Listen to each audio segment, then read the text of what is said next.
At bütkün жүрөгүмө жалгыз баршатты гана сүйөм.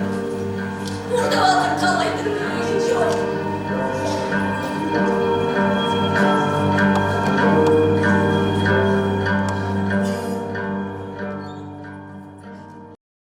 Саламатсыздарбы, Эркин Той YouTube каналынын көрүүчүлөрү. Биз азыр эле Мустай Каримдин Ай тутулган түндү аттуу спектаклинен чыктык. Бул спектакль Улан Мырза Карыпбаевдин жаңы трактовкасы менен коюлган жаңыча стилдеги спектакль болду жана ушул спектаклде башкы каармандардын ролун ойногон Жаңылай Исакова кызыбыз менен маектешүү үчүн анын түз эле гримеркасына келдик. Бул спектаклде кызыбыз Шафактын ролун ойноду. Саламатсызбы Жаңылай? Жакшысызбы? Спектаклден кийинки маанай кандай? Бүгүнкү премьерадан кийинки маанай жакшы? Маанай сонун, толкунданып турам. Анткени премьера аны менен кошо биздин Токтоболот Абдымомунов атындагы Кыргыз Улуттук Академиялык драма театрынын 98-сезонун ачып отурабыз. Бул биз үчүн чоң майрам. Деги эле биз эмес, театр сүйүүчүлөр үчүн дагы майрам деп айтсам жаңылышпасам керек. Азыр орусча айтканда смешанный чувство болуп атат менде. Жалпысынан коомдук турмушта алып карасак аябай жигердүү жаштардын бирисиз. Өзгөчө учурдагы кыргыз маданиятын өнүктүрүүдө аябай бир алдыңкы катардагы келаткан жаштардын бирисиз. Деген себебим бир карасак режиссерлукту аркалап жүргөн болосуз. Мына жакында эле Ошмунун аябай чоң иш-чарасын 85 жылдыгында аябай чоң иш-чараны жалгыз өзүңүз уюштуруп чыктыңыз. Андан кийин ошону менен катар эле актрисалык кесипти дагы бирдей алып келатасыз. Эриш аркакы алып кетүү кандай кыйынчылык жаратпайбы сизге? Эми бул жакта көбүн эсе ошол жогоруда 85 жылдык жөнүндө айтып калдыңыз. Жалгыз десем бир аз чекилик болуп калат. Ал жакта бүтүндөй команда иштеди. Сценарист катары Мелис Маматжанов жана уюштуруучусу мен режиссер болдум. Ошондой эле мен менен чогуу дайыма кандай иш-чара болбосун, же бир постановка, спектакль болобу, же Тасма талаасында кандайдыр бир жумуштар болобу, өзүмдүн бир тобум бар. Ошолор менен биргеликте иш алып барып келебиз. Ал эми актерлук кесип менен режиссураны алып жүрүү оңой эмес. Бирок кайсыл жумуш болбосун сүйүү бир мээрим менен аткарсаң, анын өзүнүн бир жыргалчылыгы бар. Демек, мына ушул эки кесипти тең бирдей сүйөсүз, бирдей жакшы көрөсүз, режиссураны. Режиссерлукта алдыңызга койгон кандай чоң максаттарыңыз бар? Эмнени жаратсам дейсиз? Кандай эмгектерди жаратсам дейсиз? Эми чынында режиссер катары мен дагы көбүрөөк изденип, дагы билим алышым керек деген ойдомун. Бирок аны менен катар баягы машыгууда дайыма машыгууда жүргөн спортчу, формада жүргөн спортчу ийгиликке көбүрөөк жетсе керек. Ошондуктан жумушту дагы кошо алып жүрүш керек, практика жүзүндө дагы. Ошондуктан Кудай буйруса ушул өзүм эмгектенген театрда дагы бир жакшы чыгармаларды, балким балдар үчүн жомок койсомбу деген ой бар. Анткени бизде азыр жападан жалгыз, эгер Бишкекти ала турган болсок, жаш жеткинчиктер үчүн жападан жалгыз бир гана театр бар. Бакин Кыдыкеева атындагы жаш көрүүчүлөр театры. Ал эми биз жеткинчектерди, балдарды кичинекейинен театрга үндөп, аларды театрга келүү маданиятын аларга таанытып үйрөтүшүбүз керек деген ойдомун. Ошондуктан бизде дагы балким биздин жаш бөбөктөргө, жаш көрүүчүлөргө бир чыгарма керек го деген ойдомун.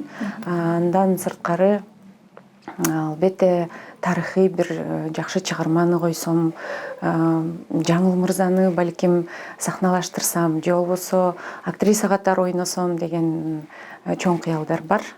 Жаңыл Мырзага көңүлүңүз тартып турат, эмне себептен? Кандай образ жараткыңыз келет анда?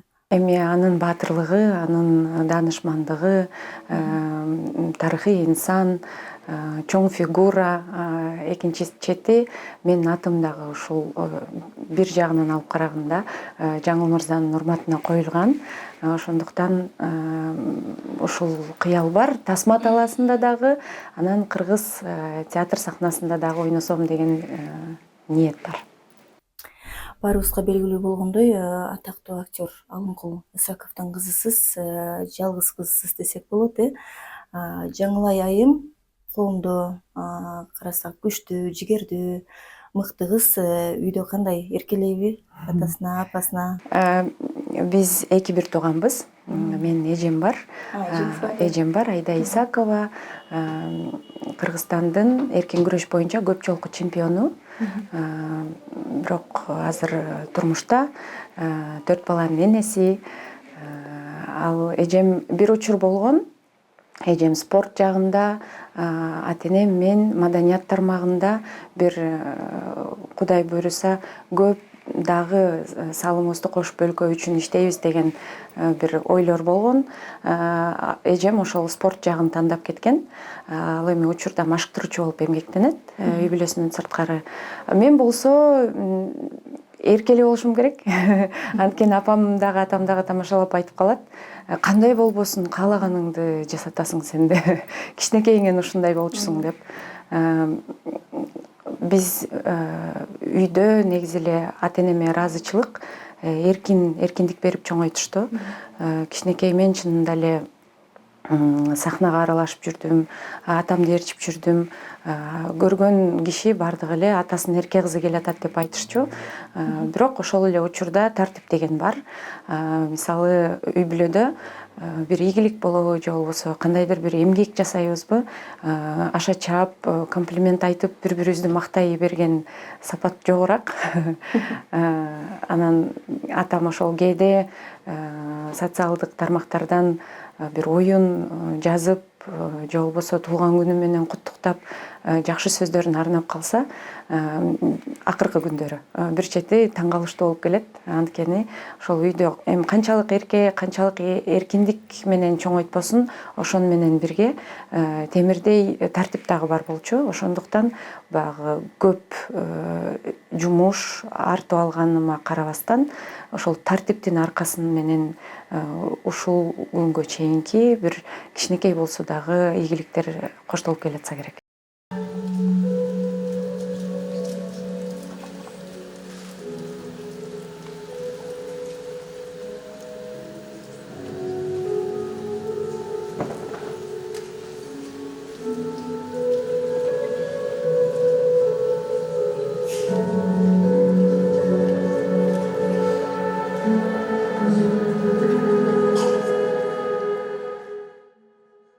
Сиз бир эле учурда мындай классикалык чыгармаларда дагы ролдорду ийне жеткирип ойноп жүрөсүз. Мисалы, бүгүнкү эле Ай тутулган түндө спектаклин алсак, эми бул классика жанрга кирет да.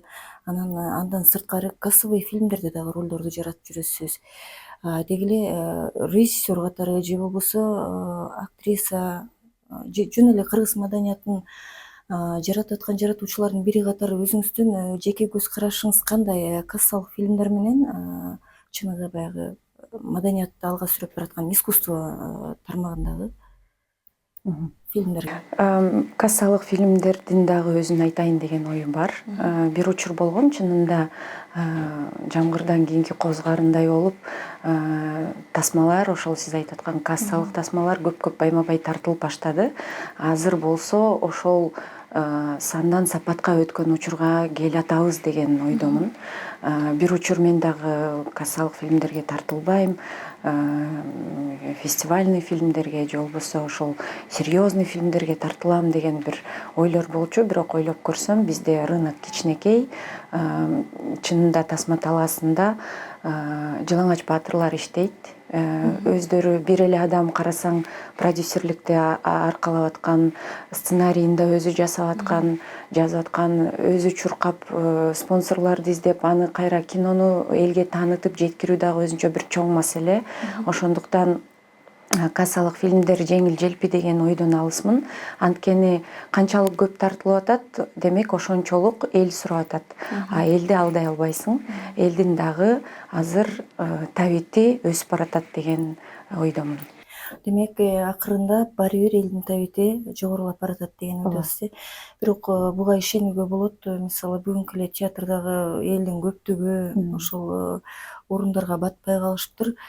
кайсыл бир жылдар болгон ушу театрда көрүүчү өтө эле аз эле. Анан бүгүнкү көрүнүшкө аябай сүйүнүп калдык да.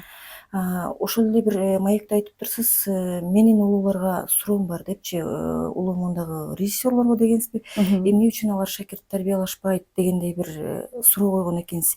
Ошол сурооңуз чечилдиби? Сизде шакирт кылып ала турган режиссер чыктыбы же чыга эле өз арабаңызды өзүңүз тартып, өзүңүз менен өзүңүз ишиңизди улантып атасызбы? Баягы чапчаң кезде бир өткөл куракта ушундай бир чоң чакырык суроо таштап алсам керек. Балким туура эле таштагандырсыз. Балким ошол учурда ушундай сезимдер болгон болуш керек. Бул ортодо ошол шакирт тарбиялабай же болбосо ортодо бир муун, андан кийин азыр жаштар өсүп келатат, ортодо бир муун жоголуп кеткендей сезилген да. Анан ойлоп көрсөм анын себеби бар экен. Баягы перестройка заманы болду. Маданият адамдары аргасыз коммерцияга өтүп кетишти, анткени кара жанды багыш керек болгон учур болду.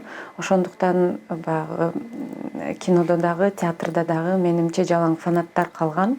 Ошол фанаттардын бизге калтырып кеткен тасмалары, бизге калтырып кеткен спектакльдар, жазылган рецензиялар ошонун өзү эле устаттык экен ойлоп көрсөм. Ошолордон эгерде өсөм десең, окуйм десең, изденсең болот экен. Демек азыр учурда мен өзүмдүн устаттарым Кыргыз Республикасынын эл артисти Мурат Мамбетов, Калча Сейдалиева жана башка көп мугалимдерден таалим тарбия алдык. Мына ушул Ай тутулган түндө спектаклин коюуда дагы Гүлайым Каниметова менен бир сахнада ойноо мен үчүн бир чоң жетишкендик болду десем жаңылышпайм. Ошолордун баскан турганы эле устаттык экен.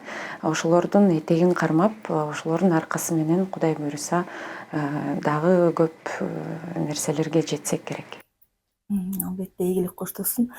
Дагы бир суроо. Байкасак, ушул былтыркы жылдан бери дейсизби же ага чейинби ушу жакынкы аралыкта жаш кыргыз режиссерлор бир жаңылыктарды алып келип атасыңар, мындайча айтканда жаңы трактовкалар менен, жаңы стилдер менен бир башкача спектакльдерди алып чыга баштадыңар да. Анан негизи эле бул режиссерлукта өзү канча стиль бар? Сиздерди кайсыл стилдер аябай мындай кызыктырып тартып жүрөт?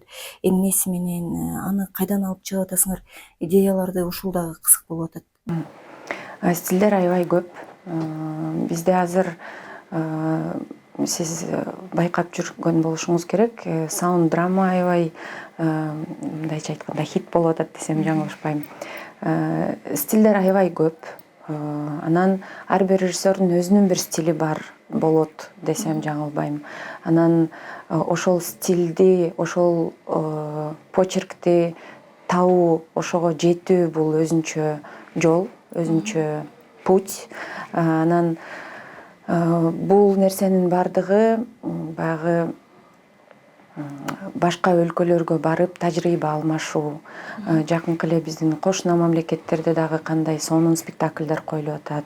Казакстан болобу, Өзбекстан, Башкирияда, Татарстанда аябай жакшы спектакльдер коюлуп атат. Ошондой эле эми баягы бизге Станиславскийдин школасын жайылтканга чоң салымы бар. Бул албетте орус театры. Анан ушунун бардыгын көрүп тажрыйба алмашууда театр фестивалдарынын чоң салымы бар. Ошол фестивалдар акыркы учурда Кыргызстан тарабынан дагы көп байма-бай уюштурулуп атат. Бизде 2 эл аралык чоң фестивалыбыз бар. Бул Чыңгыз Айтматов атындагы 5 жылда бир өтүүчү фестиваль, ошондой эле 2 жылда бир өтүүчү Арт Ордо фестиваль. Ал жака биздин кошуна өлкөлөрдөн көп кесиптештерибиз келип атат. Ушинтип тажрыйба алмашуунун аркасында ошондой эле биздин Маданият министрлиги жаштар өссүн, жаңы бизге кадрлар керек деген жакшы бир демилгеси менен бизди байма-бай башка Москвага, Питерге ар кандай стажировкаларга жиберип турат. Ошол жактан окуп, үйрөнүп, тажрыйба алмашып келатабыз. Жакшы. Кийинки суроону жеке турмушуңузга келсек, кандай пландарыңыз бар алдында? Чыгармачылыктан сырткары мындай жеке турмушуңузда эмне жаңылыктар бар?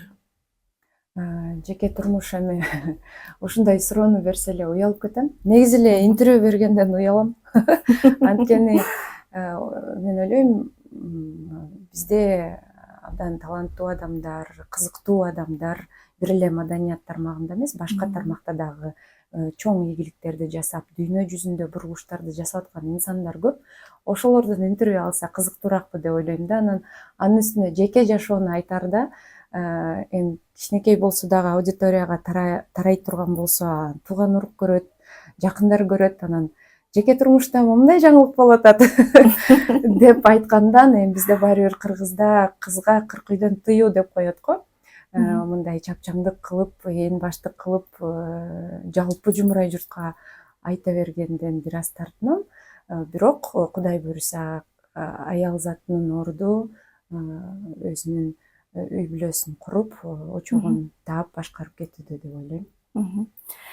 Эми сиз да искусство тармагында жүрөсүз да, актрисалыкты аркалап жүрөсүз, режиссерлукту. Ошол эле учурда сиз сөзсүз түрдө адабиятка, сүрөт искусствосуна, музыкага кызыгат болушуңуз керек. Кайсыл адабий чыгармаларга көбүрөөк басым жасайсыз? Кайсыл автордун? Анан сүрөт көргөзмөлөрүнө барып турасызбы? Ушул жөнүндө бир айтып бериңизчи. Албетте, биз баягы режиссура менен алектенип, изденип жүргөндүктөн кайсыл чыгармалар болбосун окуп, изилдегенге аракет кылам. Анан көбүнчө бизде кыргыз театр сахнасында байкасаңыздар, башка өлкөлөрдүн драматургтардын чыгармалары көп коюлат. Ошондуктан мен өзүбүздүн классиктердин чыгармаларын көп окуйм. Анан учурда өзүмдүн замандаштарым жазмакерлерден көбүнчө азыр поэзия аябай өнүккөндөй сезилет. Проза калып калып эле, драматургия калып калып эле, поэзия өнүккөндөй. Бул аябай жакшы, жаман эмес. Ошол эле учурда бул нерсенин артынан демек поэзияны уккан жаштар дагы бар. Ошондуктан өзүмдүн замандаш акын жазуучуларды байма-бай окуп келем. Анан сүрөт көргөзмөлөрү боюнча Азиз Сулайманов менен Садык Мурзахановдун чыгармачылыгын аябай баалайм. Алардын мейли живопись болобу, мейли портрет болобу, тартканда бир өзүнчө этюд, өзүнчө бир көрүп отуруп, өзүнчө бир спектакль жаратканга чейинки бир ойлорду алып келет. Демек эргүү берет, Эргүүбет, албетте, сүйүнткөнү, кубантканы, башка өлкөлөргө дагы өзүнүн көргөзмөлөрүн өткөрүп жүрүшөт. Башка өлкөлөрдө бул дагы кыргыз искусствосунун өнүгүү жолунда деген айкын элейт болуш керек. Маегибиздин соңунда бүгүнкү коюлган спектакль тууралуу учкай айтып кетсеңиз, канча күн даярдандыңыздар, кандай кызыктар болду? Ушул жөнүндө бир жакшы айтып берсеңиз, негизи баягы премьерадан кийин сүйлөшүп олтурбайбызбы биз? Мен ушунчалык эргип, жыргап иштеген жумуш болду. Учурдан пайдаланып, жалпы коюучу топко ыраазычылык билдиргим келет. Режиссер Осулан Мырза Карыпбаев, белдүү режиссер. Аны менен бирге Казакстандан бизге балетмейстер Алимжан деген жигит келди. Өзү балет бийчиси экен. Ошого карабай көбүнчө спектакльдерде азыр хореография коюлуп жүрөт, байкасаңыздар. Замандын талабы. Көбүнчө оюн бир бөлөк, бий бир бөлөк болуп калат да. Бул жакта ошол балетмейстердин жумушу аябай мыкты деңгээлде болду. Анткени ойноп баратып эле ошол эле пластика аркылуу актерлордун ичиндеги сезимдерин бергенге жардам берген кыймылдар коюлду. Биздин мыкты сүрөтчүбүз Садыр Ниязакуновдун декорациясы эми мыкты. бир эле камыштар менен жана пластикалык трубалар менен эле чечип койду да. Ал эми актёрдук курам болсо жогоруда айтып өткөн Гүлайым Каниметова 75 жылдык юбилейине арналып коюлду бул спектакль. Эми эже менен башында кандай иштешет болдук экен, эми мастер метр сахнада жүрсө деген толкундоолор болду, бирок эже менен иштешүү мага абдан жакты. Энелик мээримин төгүп, жардам берип, кээ бир жерин чыкпай жаткан жерлери болсо, эженин бир акырын эле айтып койгон бир көз карашы мындай дем берип атты. 24 күндө чыгардык. 24 күндө даярдадыңар, Иштедик. Түнкү саат 10-11ге чейин репетиция кылган учурларыбыз болду. 25 күнү көркөм кеңешке тапшырдык. Бирок биз бир үй бүлө болдук, бир кемеге түшкөн жаны бир дейт. Бизде жана арабызда жумушка жаңы төрөп, кичинекей баласы менен келип, биз менен аралашып жүрүп иштеген актриса кесиптештерим бар. Анын кызын бирөөсү сахнада болсо, экинчиси көтөрүп, ушинтип чогуу чараң иштедик. Бул дагы театрдын бир сыйкыры, бир касиети деп билем. Урматтуу Эркин Тоо YouTube каналынын көрүүчүлөрү, бүгүн биз менен Эркин Тоонун маектөрүндө жаш актриса, жаш режиссер, учурдагы кыргыз маданиятын жаратып калыптандырып келаткан жигердүү жаштардын эң алдыңкы катарында келаткан Жаңылай Исакова болду. Дайыма биз менен болуңуздар. Рахмат сизге Жаңылай, аябагандай кызыктуу, жакшы маек болду. Иштериңизге ийгиликтер болсун. Чоң рахмат, театрдан көрүшөлү.